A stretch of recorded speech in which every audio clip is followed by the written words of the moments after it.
찬송 259장 찬양하겠습니다. 259장입니다.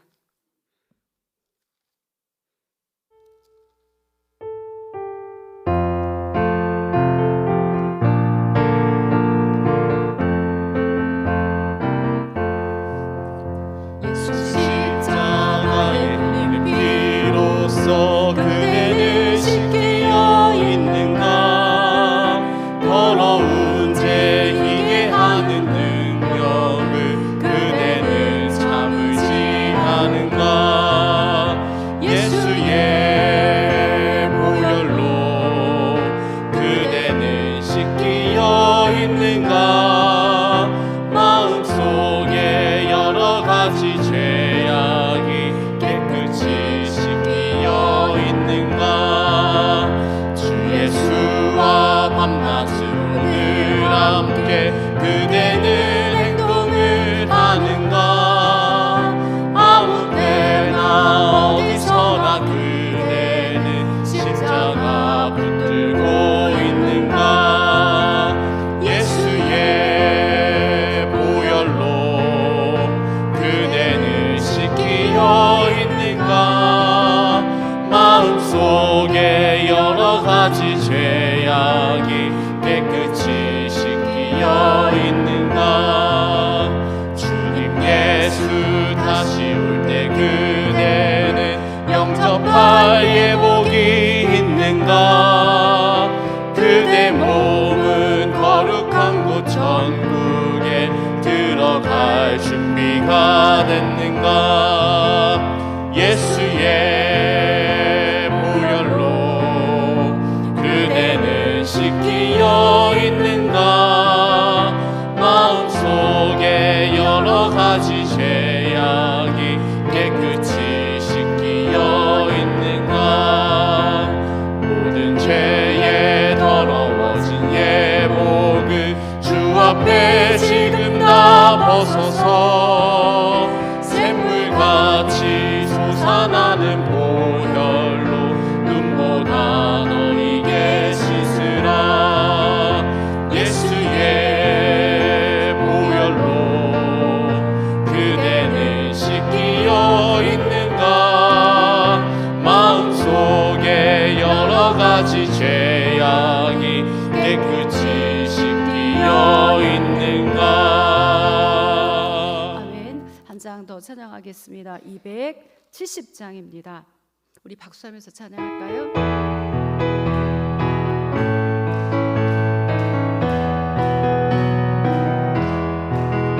변찮는 주님의 사랑과 거룩한 보혈의 공로를 우리 다 찬양을 합시다. 주님을 만나볼 때까지 예수는 우리를 깨끗게 하시는 주시니 그의 피 우리를 눈보다 더 이게 하셨네. 우리를 깨끗게 함키는 무궁한 생명의 물일새 생명의 구원을 받은 자 하나님 찬양을 합시다. 예수는 우리를 깨끗게 하시는 주시니 그의 피 우리를 눈보다 더 이게 하셨네. 주님의 거룩한 보혈을 날마다 입으로 간증해 담대히 싸우며 나가세.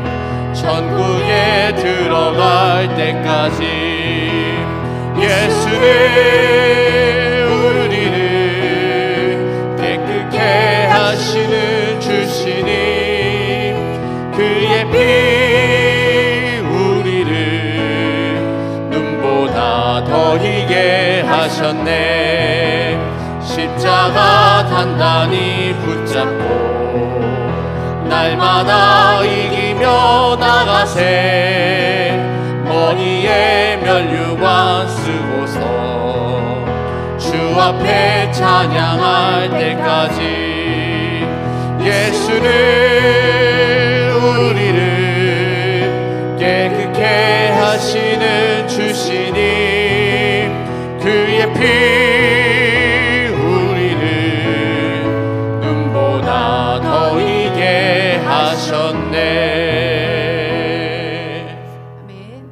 이 시간에 우리 오전 이 기도회를 위해서 같이 기도하면서 나아가겠습니다. 성령께서 우리 함께 해주시라고 은혜 충만한 성령 충만한 말씀 충만한 그런 소요 기도회 될 수 있도록 위해서 함께 기도하며 나아갑니다. 하나님 감사합니다. 이 시간에도 우리가 주 앞에 모였습니다.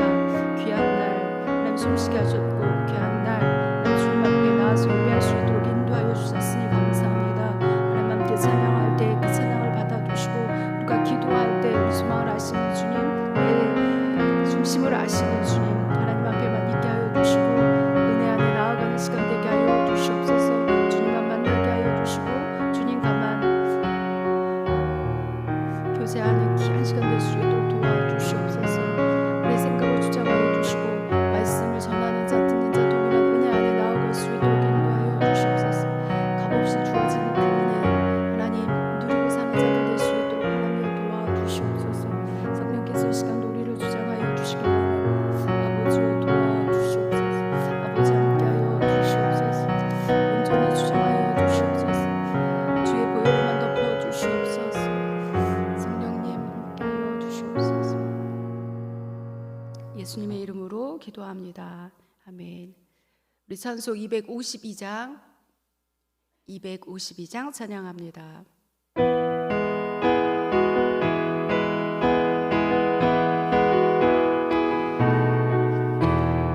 나의 죄를 씻기는 예수의 피밖에 없네. 다시 정케하기도 예수의 피밖에 없네. 예수의 흘린 피 날 희게 하오니 귀하고 귀하다. 예수의 피밖에 없네. 나를 정케 하기는 예수의 피밖에 없네.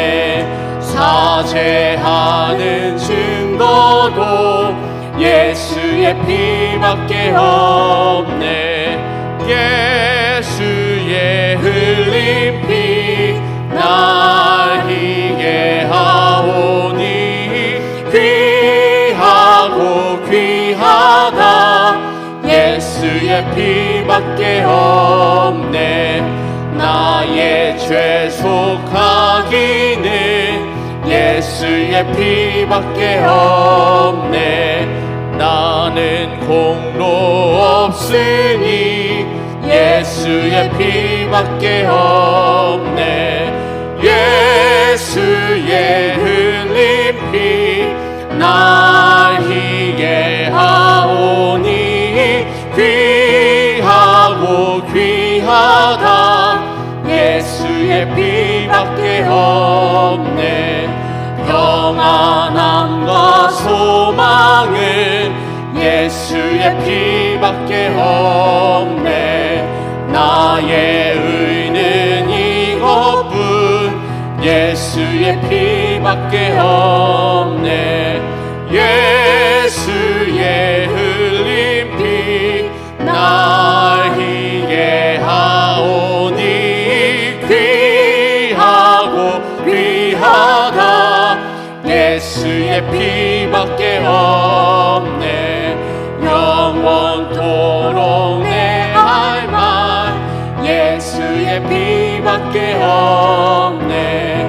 나의 찬미 제목은 예수의 피밖에 없네. 예수의 흘린 피 날 희게 하오니 귀하고 귀하다. 예수의 피밖에 없네. 우리가 함께 나눌 말씀은 사도행전 15장입니다.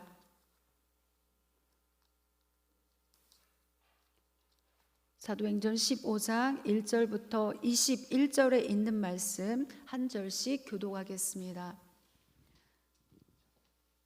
어떤 사람들이 유대로부터 내려와서 형제들을 가르치되 너희가 모세의 법대로 할례를 받지 아니하면 능히 구원을 받지 못하리라 하니 바울 및 바나바와 그들 사이에 적지 아니한 다툼과 변론이 일어난지라 형제들이 이 문제에 대하여 바울과 바나바와 및 그 중에 몇 사람을 예루살렘에 있는 사도와 장로들에게 보내기로 작정하니라. 그들이 교회 전송을 받고 베니게와 사마리아 다니며 이방인들이 주께 돌아온 일을 말하여 형제들을 다 크게 기쁘게 하더라.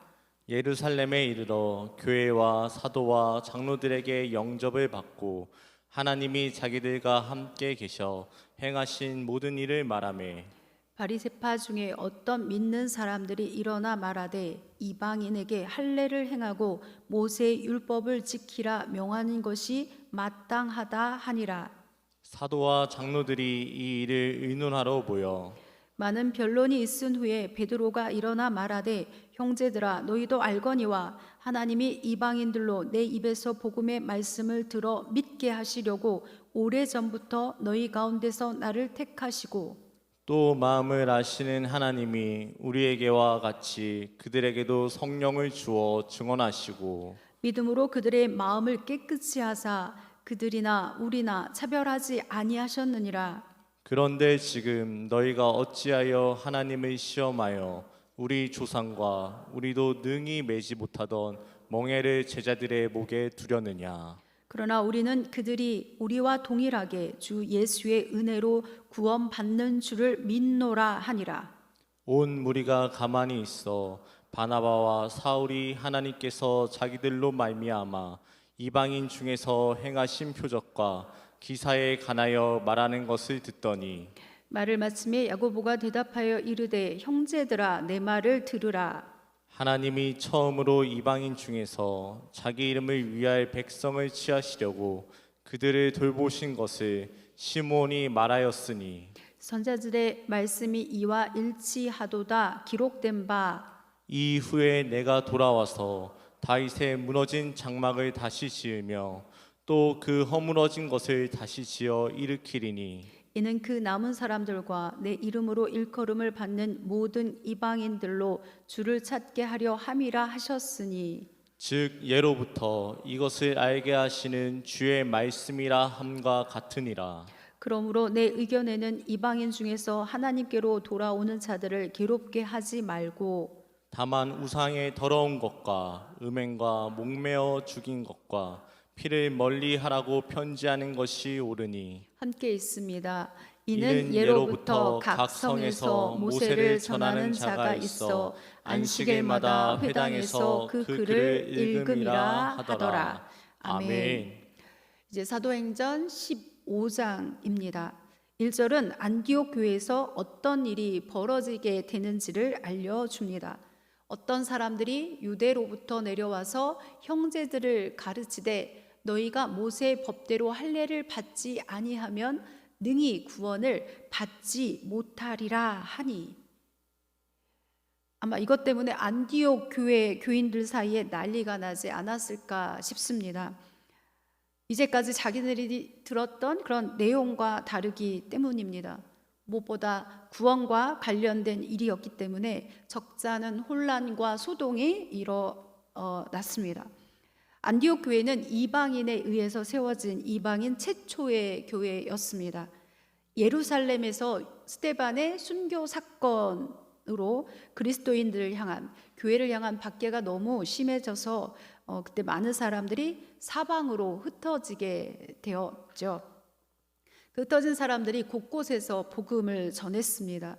또 복음을 전해드는 사람들이 안디옥에 이르러서는 이방인들에게도 복음을 전했죠. 그러면서 안디옥 교회가 태동하게 되었습니다. 그 교회에 바울과 바나바를 그 교회에서 바울과 바나바를 선교사로 파송하게 되고 이 바울과 바나바의 1차 전도 여행 이렇게 2년에 걸친 전도 여행을 하고 돌아와서 하나님께서 행하신 그 모든 일들, 그리고 이방인들에게 믿음의 문을 여신 것을 보고하면서 제자들과 오래 있다라고 하는 것으로 14장이 맞춰졌습니다. 그들과 제자들과 함께 있으면서 1년의 시간이 지나고 15장이 시작이 되는 건데, 1년여간의 시간 동안 은혜로운 시간을 보냈을 겁니다. 그런데 유대로부터 내려온 어떤 사람들이 형제들을 가르치는데, 모세의 법대로 할례를 받지 아니하면 능히 구원을 받지 못한다라고 하는 겁니다. 유대로부터 내려온 어떤 사람들은 예루살렘의 유대인, 특히 바리새인 중에서 개종한 사람들인 것 같습니다.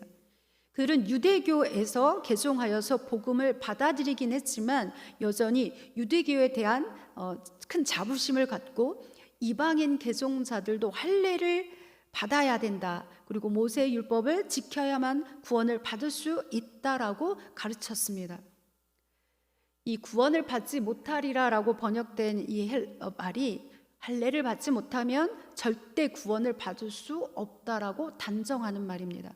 그러니까 이방인인 너희들이 할례를 받지 않았기 때문에 아무리 교회를 다닌다고 해도 절대로 구원받은 그리스도인이 아니다라고 하는 의미가 됩니다. 그렇다면 여기에서 우리도 함께 점검하고 넘어가야 될 것들이 생깁니다. 첫 번째는 뭐냐면 구원은 어떻게 받는가? 이 부분을 우리가 한번 점검해 보길 원하고요. 두 번째는 그렇다면 할례가 무엇이기에 이렇게까지 이들이 와서 말하고 있는가? 저는 이 두 가지만 여기다 썼는데, 세 번째 질문이 또 하나가 있는데, 그것은 뒤에 이 두 가지, 이 1번과 2번의 문제를 다루고 난 다음에 질문을 한번 해보도록 하겠습니다. 첫 번째 질문이 구원은 어떻게 받는가입니다. 여러분은 구원의 확신이 있으십니까? 우리 이렇게 구원의 확신이 있냐고 그러면 꼭 뒤에 묻는 말이 있죠. 지금 죽어도 천국 갈 자신이 있으십니까? 아멘이 돼야 됩니다. 분명 구원은 믿음으로 받습니다. 예수 그리스도를 믿음으로 구원을 받습니다. 그렇다면 믿음은 무엇인가요? 그저 믿습니다 하는 것이 믿음인가요? 믿습니다 하면 믿음이 그냥 생기나요? 에베소서 2장 8절 9절은 이렇게 말씀합니다. 너희는 그 은혜에 의하여 믿음으로 말미암아 구원을 받았으니 이것은 너희에게서 난 것이 아니요 하나님의 선물이라. 행위에서 난 것이 아니니 이는 누구든지 자랑하지 못하게 함이라. 아멘. 분명 믿음으로 말미암아 구원을 받았다라고 말씀합니다. 내가 믿은 것이 맞지만 나에게서 나온 믿음이 아니라 하나님이 주신 선물이라고 이야기하죠. 하나님이 주신 믿음입니다. 그것은 십자가에서 내가 치렀어야 될 죄값을 대신 치러주신 예수 그리스도를 믿는 그 믿음을 말합니다. 그 예수님을 믿기만 하면 하나님의 자녀가 됩니다. 전적으로 하나님의 은혜로만 구원받는 은혜의 복음입니다. 이것을 여러분이 믿으시지요? 그런데 유대로부터 내려온 어떤 사람들이 그것만 가지고 안 된다라고 말하는 거예요. 율법에 따라 할례를 받아야 된다라고 가르쳤다라는 거예요. 그러면 우리는 분명히 구원은 믿음으로 십자가에 내 죄를 대신 짊어지시고 죽어주신 그 예수 그리스도의 보혈, 그 십자가 사건, 그 사건으로 말미암아 내 죄가 사해졌다라고 하는 그것을 믿는 믿음, 그걸 믿는 믿음으로 말미암아 받는 구원, 이거에 대해서는 딴 게 없죠. 그런데 할례는 그럼 뭔가, 뭐 때문에 할례를 가지고 이렇게 이야기를 하는가 잠시 살펴보고자 합니다. 이 할례는 창세기 17장에 대해서 할례에 대해서 나옵니다. 하나님이 어느 날 아브라함을 부르시면서 내가 너로 큰 민족을 이루어 내게 복을 주어 내 이름을 창대하게 하겠다 하시면서 여러 민족의 아버지로 만들어줄 것이다라고 약속을 하십니다. 또 무뼈를 보여주시면서 내 자손이 이와 같으리라 라고 말씀하셨어요. 이에 아브라함이 믿으니 여호와께서 이를 그의 의로 여기셨다라고 했습니다. 그런데 아무리 기다려도 자식이 없었습니다. 그래서 자식이 없으니까 나름의 방법을 생각하고 하갈을 취하여서 아들을 낳았습니다. 이스마엘이지요. 이스마엘을 낳고 하나님이 어떤 일인지 아무런 말씀이 없으세요. 그 기간이 무려 13년입니다. 13년 동안 아무런 말씀이 없으셨던 하나님이 아브라함이 99세가 되었을 때 13년 동안이나 아무 말씀도 없으셨던 하나님께서 이렇게 아브라함에게 말씀하셨어요. 창세기 17장 1절부터 2절인데 아브라함이 99세 때 여호와께서 아브라함에게 나타나서 그에게 이르시되 나는 전능한 하나님이라 너는 내 앞에서 행하여 완전하라. 내가 내 언약을 나와 너 사이에 두어 너를 크게 번성하게 하리라 하시니. 아멘. 갑자기 14년 동안 아무런 말씀이 없으시다가 이스마엘이 태어나고서 이스마엘로 말미암아 하나님이 약속을 이루시려나 보다라고 생각을 했겠죠. 그런데 99세가 되었을 때 하나님께서 나타나셔서 말씀하시는 거예요. 내가 완전하다. 너는 내 앞에서 행하여서 완전하여라. 사람이 무슨 수로 완전할 수 있을까요? 근데 하나님께서 그러라고 하시는 거예요. 하나님께서 그러라고 하시는 것은 당신이 그렇게 하시겠다라는 거죠. 이 아브라함이 엎드리고 그리고는 하나님께서 명하십니다. 너희 중 남자는 다 할례를 받아라 하십니다. 이미 하나님과 아브라함 사이에 언약이 있었습니다. 계약 체결의 의미로 하나님은 쪼개진 새 사이로 횃불로 지나가셨죠. 계약이 파기되면 하나님과의 관계가 끊어지게 되어서 그러면 죽어야 합니다. 그리고 이 약속은 아브라함에 의해서 파기가 되었어요. 아브라함이 먼저 이 약속을 어긴 거죠. 그러면 약속대로 아브라함은 죽어야 합니다.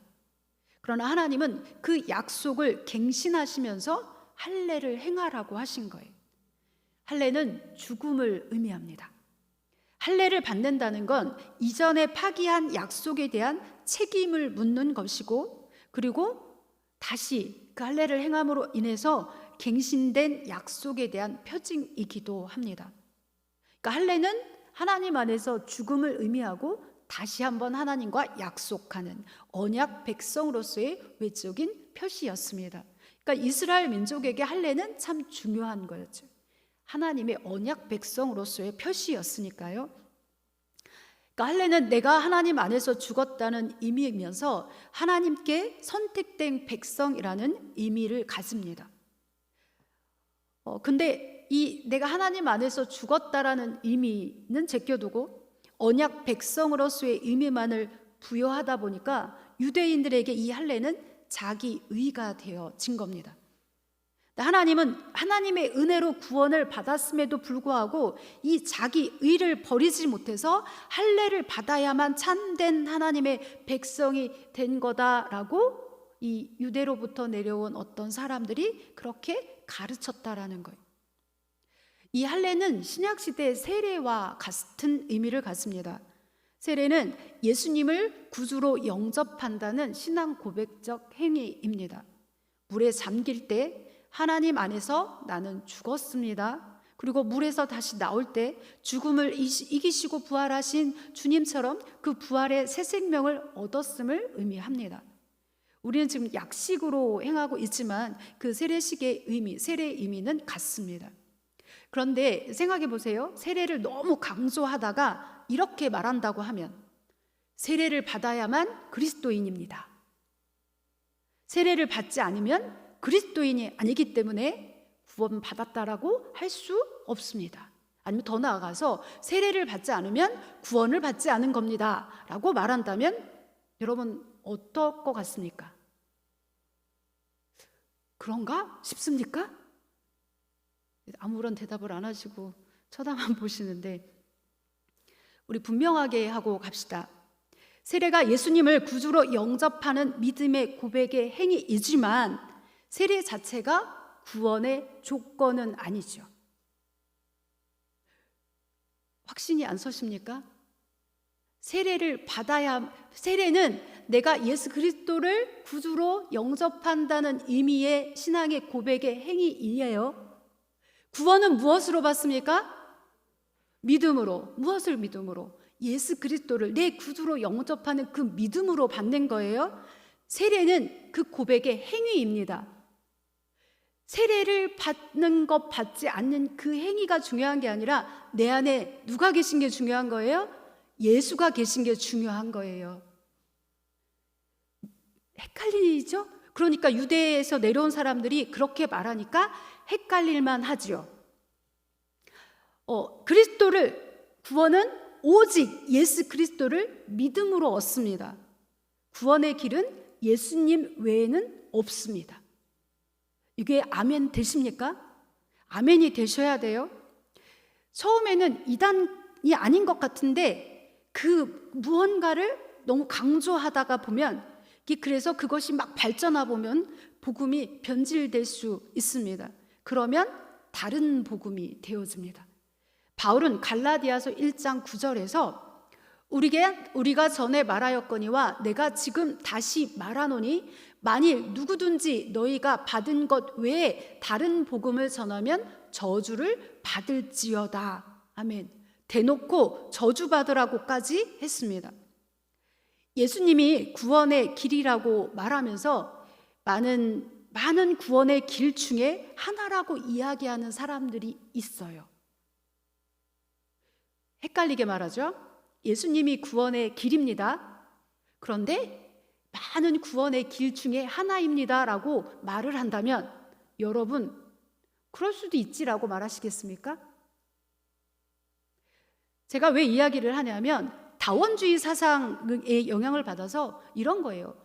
서울로 가는 길이, 우리 영종도에서 가는 길이 기차를 타고 갈 수도 있고 버스를 타고 갈 수도 있고 배를 타고 갈 수도 있고 여러 가지 방법이 있습니다. 서울로 가도 뭐로만 가도 서울만 가면 된다는 말이 있지만 구원의 길은 오직 예수 그리스도밖에 없습니다.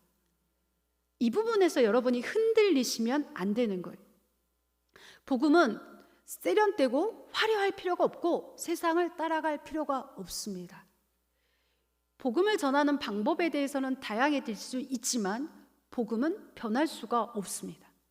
비록 투박하게 느껴지고 그것이 올드해 보인다 이렇게 얘기할 수 있지만 복음은 복음 그대로야 합니다. 무언가를 덧붙일 필요가 없습니다. 왜 너희만 구원이 있다라고 말하냐 하면서 타협하지 않는 배타주의다라고 말할지라도, 그런 말을 들을지라도 양보할 수 없는 진리입니다. 예수님 외에는 구원의 길이 없습니다. 그거 다른 것을 말한다면 분명히 이단이에요. 그런데 야고보서에 가면 행함이 없는 믿음은 죽은 믿음이다라는 말이 나오죠. 행함으로 구원받는 게 아닌데 행함 없는 믿음이 죽은 것이다라고 해서 헷갈려하는 분들이 좀 있습니다. 예수 그리스도를 영접하는 믿음과 그 믿음 이후에 신앙의 삶에서 필요한 믿음의 차이가 분명 있습니다. 예수님을 영접한 이후의 신앙의 삶에서는 예수님을 닮아가고 예수님과 함께하는 그런 믿음이 필요하죠. 삶에서 우리가 종종 믿음이 요구되어집니다.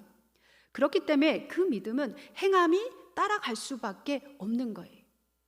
야고보서는 믿음이 그의 행함과 함께 일하고 행함으로 믿음이 온전하게 되었다라고 말씀합니다. 이런 거죠. 사랑한다라고 말하고 결혼하자라고 말하고 예스했는데 결혼할 준비를 아무것도 안 하고 있다면 과연 그 사람이 사랑하는 게 맞을까? 결혼한다는 게 맞을까? 이런 생각을 하겠죠.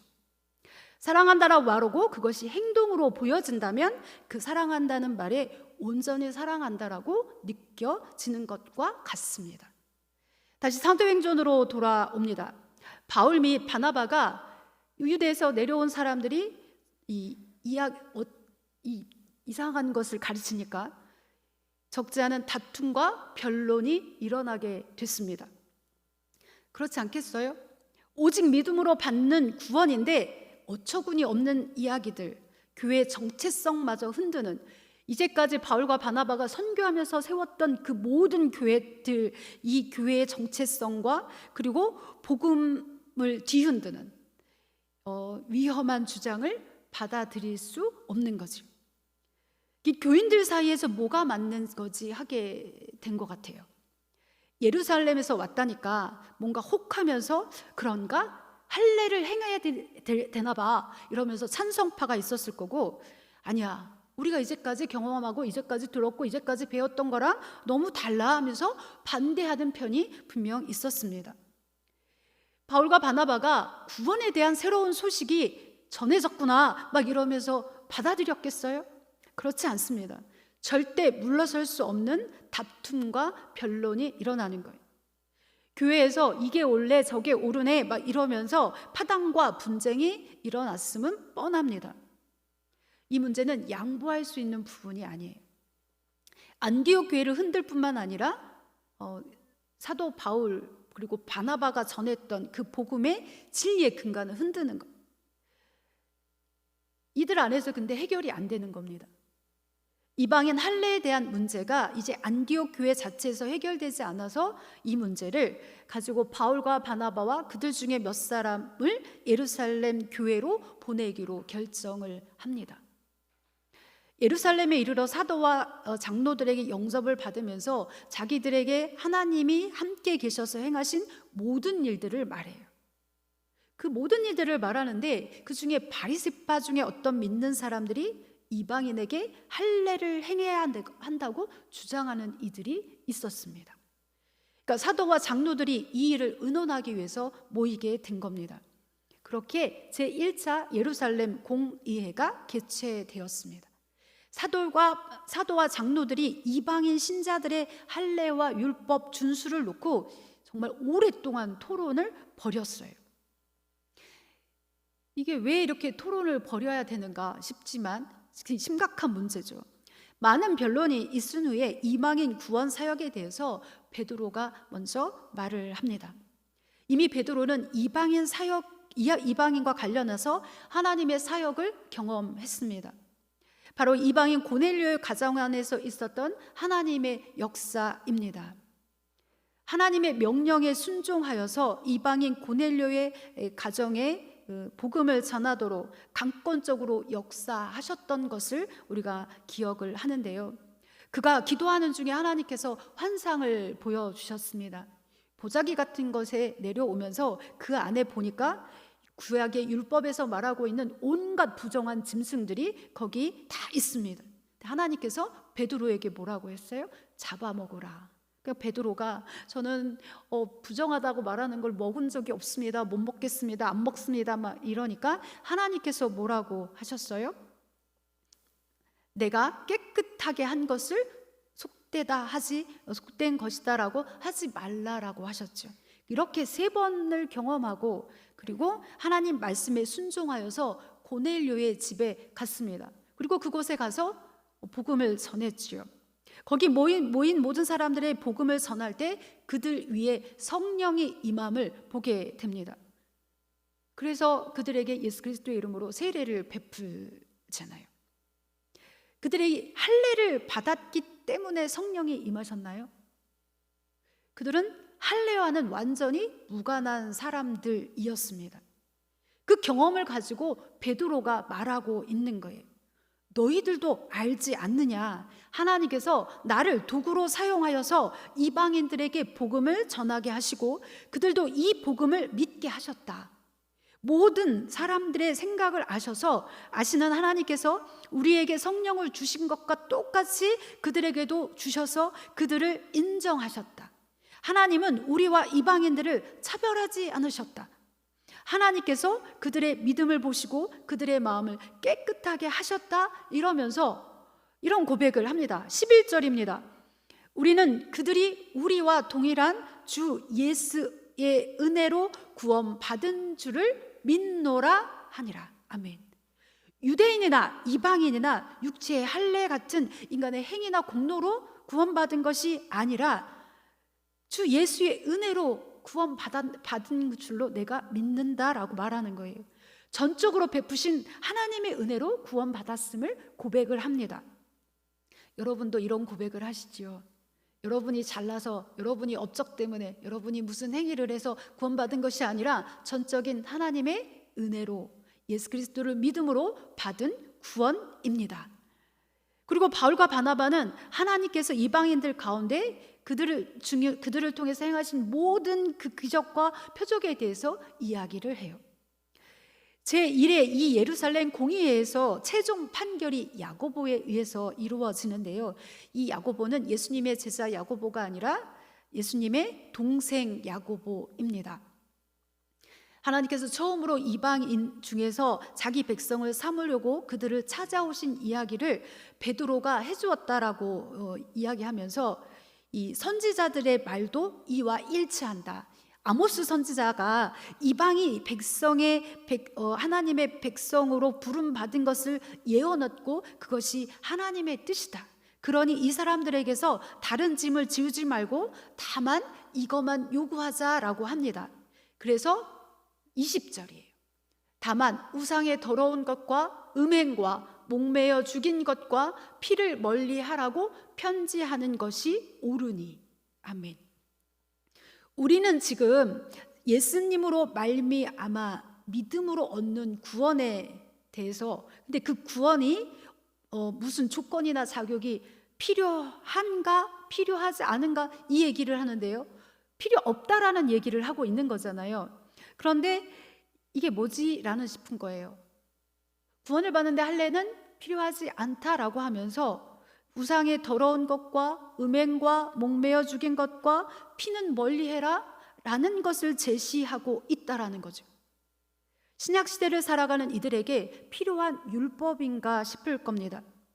여기서 제시하고 있는 것은 구원을 받는데 필요한 그런 조건이나 자격은 아닙니다. 그럼에도 불구하고 야, 이것만은 너희가 지켜라 라고 제시하고 있다라는 거예요. 구원을 받기 위한 자격과 조건은 아니지만 예수님의 피로 구속함을 받았다라고 고백하는 이들이 지켜야 하는 것들로 제시하고 있는 겁니다. 이 네 가지 사항은 당시 그 유대인 신자, 유대 교회에서 기독교로 개종한 유대인 신자들이 율법상 절대적으로 금한 것이 이 네 가지입니다. 우상에 더러운 것을 말하는 것은 이교의 우상에게 그 바치는데 사용되었던 고기와 같은 그런 제물을 뜻합니다.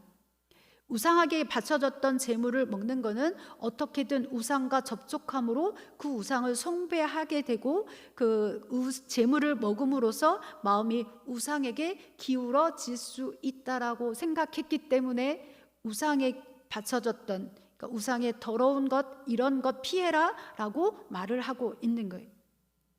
근데 유대인들은 멀리했지만 이방인들은 관습적으로 죄책감 없이 그냥 행했던 것들이에요. 이방인들에게 지금 너희가 그것은 하지 말아라라고 말하고 있습니다. 음행도 우상 숭배와 매우 관련이 깊어요.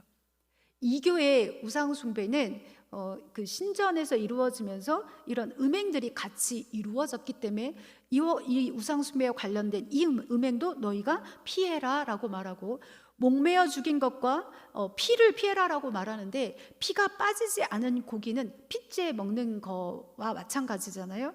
그리고 피는 육체의 생명이 피에 있다라고 보았기 때문에 이 네 가지는 너희가 피해라라고 말하는 겁니다. 왜 굳이 이교도들이 이게 구원과 관련해서 조건이 되지 않음에도 피하라고 얘기하는가 하면, 이 이방인들이 사는 곳에 유대인들의 회당이 있었고 그곳에 디아스포라 유대인이 있었죠.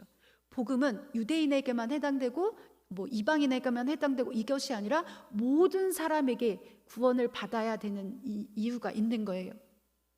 근데 그리스도인이 된 이 이방인들이 이런 것들을 마구 그냥 거리낌 없이 행한다고 한다면 그들과 함께 거하고 있는 유대인들이 볼 때는 어떻겠습니까? 유대인들이 절대적으로 금한 것들을 이 사람들이 계속 하고 있다 그러면 덕이 되지 않는 거예요. 그리고 더 나아가서 그들이 예수님께로 돌아오는데 걸림돌이 되고 방해가 될 수 있다라는 겁니다. 그래서 너희가 이것만큼은 금해라 라고 당부하고 있습니다. 우상에 바쳐졌던 음식에 관련하여서 바울은 로마서 14장 1절에서 3절까지 이렇게 말씀합니다. 믿음이 연약한 자를 너희가 받되 그의 의견을 비판하지 말라. 어떤 사람은 모든 것을 먹을 만한 믿음이 있고 믿음이 연약한 자는 채소만 먹느니라. 먹는 자는 먹지 않는 자를 업신여기지 말고 먹지 않는 자는 먹는 자를 비판하지 말라. 이는 하나님이 그를 받으셨음이라. 아멘. 이 초대교회 당시 바울이 편지할 때요, 대부분의 시장에 나오는 고기는 이 이교도의 신들의 제물로 바쳐졌던 것들이 시장에 고기로 나왔습니다. 바울의 이 말하는 우상은요, 바울의 인식은 우상은 아무것도 아니다라고 바울은 말해요. 원래 없던 것인데 사람이 만든 거지요. 그래서 우상에게 바쳤던 거지라고 해도 원래 아무것도 없는 거에 바쳤던 거기 때문에 무효가 되고, 그래서 고기를 먹어도 된다라는 인식이 있었습니다. 그래서 바울은 고린도 교회에 편지하면서 시장에서 파는 고기는 묻지 말고 먹으라고 했습니다. 어차피 시장에 나온 고기는 다 우상에게 바쳐졌던, 신전에 바쳐졌던 고기예요. 그러니까 시장에 나온 고기 묻지 말고 먹어라. 우상 아무것도 아니기 때문에 거기에 바쳐졌던 것 무효다라고 이야기를 하는 겁니다. 근데 고린도 교회에는 믿음이 연약한 자가 있었어요. 우상을 섬기지 않기로 하고 하나님을 믿기로 했으니까 우상 제물을 먹지 않겠다라는 신앙을 가진 자들이 있었습니다. 또 반면에 바울처럼 한 걸음 더 나아가서 하나님 외에 다른 신은 없고 우상은 사람이 만들어 놓은 것이기 때문에 사람이 만들어 놓은 거니까 아무것도 아닌 거잖아요. 이렇게 믿었던 그런 사람들이 있었습니다. 믿음은 분명 다 다르죠. 다 같지 않습니다.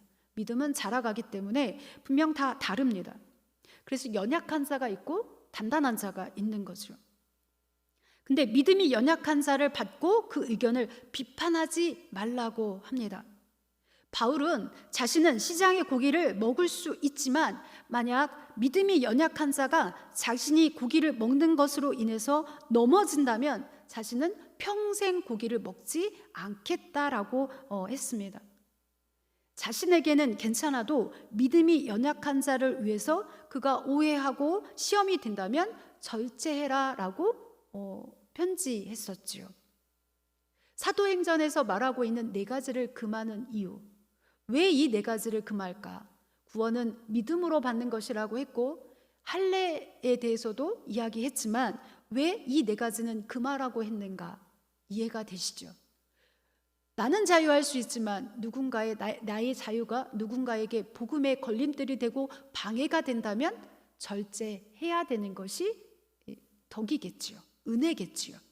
내가 자유할 수 있지만 그것이 누군가 그리스도께 나아가는데 걸림돌이 되지 않도록 우리의 자유를 절제할 수 있어야 합니다. 기도하겠습니다. 주님, 우리를 위해 십자가에서 죽으시고 그 보혈로 말미암아 죄에서 구원하여 주셔서 감사합니다. 예수님만이 아버지께 갈 수 있는 유일한 길임을 고백합니다. 예수님의 십자가 보혈로 말미암아 구원받았음을 늘 기억하게 하시고 그 은혜를 날마다 누리며 살게 하여 주옵소서. 그 진리에 어떤 조건도 달지 않게 하시고 분별하는 지혜도 주옵소서. 무엇보다 우리에게 더 성숙한 믿음을 허락하여 주셔서 복음의 걸림돌이 되지 않도록 절제함도 주옵소서. 예수님의 이름으로 기도합니다. 아멘. 찬송 267장입니다.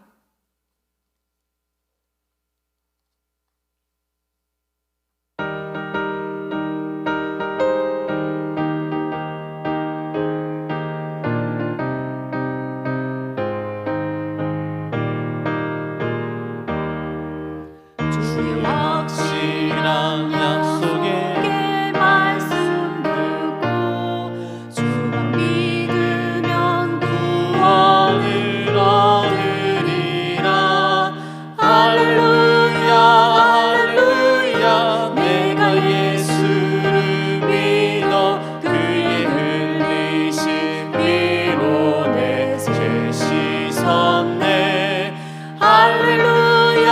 할렐루야 내가 예수를 믿어 그의 흘리신 피로 내 죄 씻었네 나의 갈 길이 험하고 위험하나 항상 예수의 도우심 믿고 가네 할렐루야 할렐루야 내가 예수를 믿어 그의 흘리신 피로 내 죄 씻었네 할렐루야 할렐루야 내가 예수를 믿어 그의 흘리신 피로 내 죄 씻었네 주의 보좌에 천사를